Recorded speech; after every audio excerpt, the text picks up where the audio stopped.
still needs to be done to keep our children and adults and teens informed about the dangers of substance abuse and drug use. I know it sounds like people are beating a dead horse when they say this, but education is probably by far the number one thing. Again, these things that had happened along the way with my son, I believe that if I was more educated about the drug, the signals, I might not have taken that his depression was because of a girl. I might have been able to intervene a little earlier. Not that it would have saved him. Nobody knows the answer to that, but first and foremost is education. As parents and teens, we need to be aware of what this drug can do, how fast it can demolish a life, and the impact it has on other families. Also, parents, we need to be involved. We need to be there. We need to be everywhere our kids are, and I don't mean literally. I mean in their back pocket. If they have weird friends, we need to ask about their weird friends. If they're not in school, we need to know why they're not in school. If they're in their room for 4 hours, 5 hours, 6 hours, why are you in your room? Why aren't you out? Why aren't you working? Why aren't you playing? Why aren't you? You gotta be there. You gotta be in everything they do, because if you're not, it's too easy for them to drift away. And unfortunately, we have busy lives, and that's a fact. But you got to take time out for the kids. You got to be there for them. What role do you think schools play in keeping our students informed? I think that schools are essential as part of our war, in that our kids are at school almost half the day. It's not only that. I think they're in a neutral setting, as though it's not parents trying to talk down at the kids or get upset or whatever. And I think that the children might be more able to accept information coming from school because it's on that level, it's in a learning environment. So the fact that schools put stuff out there to educate the kids, I think is really, really important. There's quite a few people that our kids have turned to over the years, favorite teachers, guidance counselors, whatever not, that I think if it's out there that it's open territory to talk about it, then perhaps they would talk to them if they might not talk to their own parents. In my school district recently, they did a drug forum, and it was basically to put out information to the parents about all the different kinds of drugs that are around in this community, and for that matter, every community.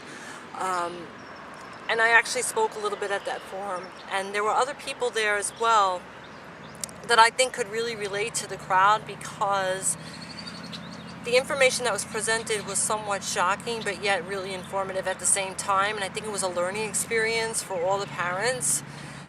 There were so many different emotions, and most of it was, I really didn't know. I really didn't know.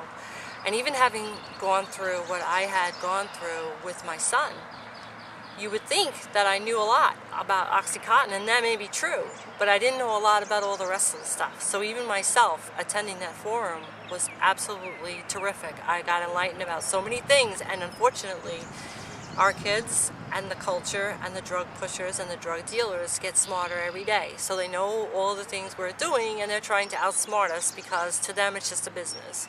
So this forum to me enlightened me about all the new stuff that's going on. So I thought it was absolutely fantastic, the education and the level that it was put at, so that people like me could get it and understand it and really get something out of it. And I think everybody else there definitely was impacted by what they heard.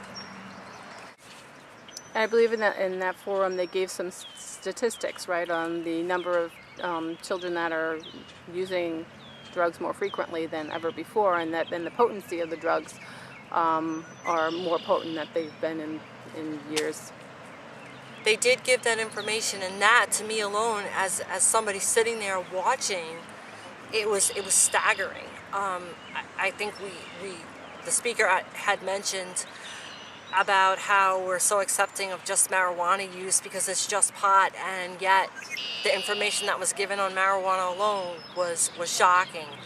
And the drug usage, I think, is dramatically increased. And if schools are involved and really coincide or work with the parents and the rest of the community to push the education, to push the involvement, to push maybe some extracurricular activity, something to keep these kids off the streets and with something to do that's organized and guided, I think that it would definitely help. So I think the schools are essential in our battle to fight this, because it's an out of control phenomenon across the entire country. What do you feel are some measures parents should take to keep their children safe from the use of drugs? We're ultimately responsible for our own children. And the bottom line is we got to be there. We got to be everywhere they are. We got to be with their friends. We got to be at their sports events. We got to be in their school. We got to talk. The kids need to know you're around. They may seem like they don't want you there, but they do. And I think that we really need to be involved in almost every single thing they're doing. And not to the point where it's evasive, but to the point where you care. And that way, when these signs become evident, we're aware of them. And we can watch, keep a guarded eye on what's going on. And are the signs getting worse? Are the signs getting better? But if we're not right there and we're not involved with our children, that's how things slip by.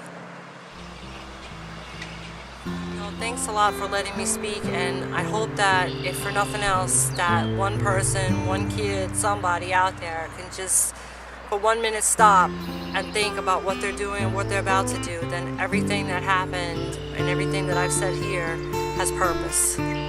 Thank you very much, and I'm sure that you speaking will have an impact on a lot of people and hopefully help someone. Thanks for listening. Thank you.